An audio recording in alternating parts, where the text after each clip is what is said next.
Sari kaham takuk tep bukuk tong tini blog hamani region hingam hoise sabo 5 din ni bagai mane blog khanyai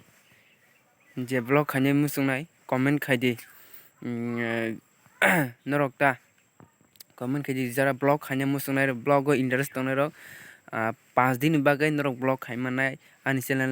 channel o rinani bagai 5 din norok blog khaimano hingkai jara blog khainai musungnai rok norok ano whatsapp o text khaidi mane ongota norok blog khainai musungka hingkai 5 din ni bagai do hingkai comment khaidi tei norok number rok jodi so maya wngoi tongkha hingkai namai hingkai whatsapp ongko youtube description o rijak tongo naidi ani whatsapp number o jaga o tabuk video o tola o naidi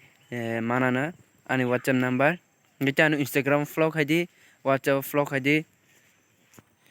facebook o vlog haidi hingkai tei tamo sanai ani channel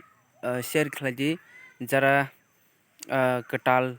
nugiakhorok ani channel o dakti dakti khai channel o gori tam hinai subscribe khaidi ta jodi so norok chajak hingke video no like kaisa ride like norok ni kaisa like bo mane bwkha mane feel aram khaio ta like kaisa manmani onek mane interest tam hinai video khainani bagui like kaisa mankha hingkai video khainai rok bo mane muchungo ta hingkai norok channel o kwtal nai tongkha hingke subscribe khaidi hingkai tei instagram vlog haidi link ridibe ang description o hingkai norok joto kisu kaam nangkha hingke ongode instagram vlog haidi hingke norok blog khainani 5 din ni bagui sabo blog khainai musung totally finally ekjon khe ang mankha mane bini bo abo bo sure da sure ang masa sachungmai do ekjon ata bo khainani hinsao hingkai tei norok khainani musungkha hingke khaidi comment khaidi ta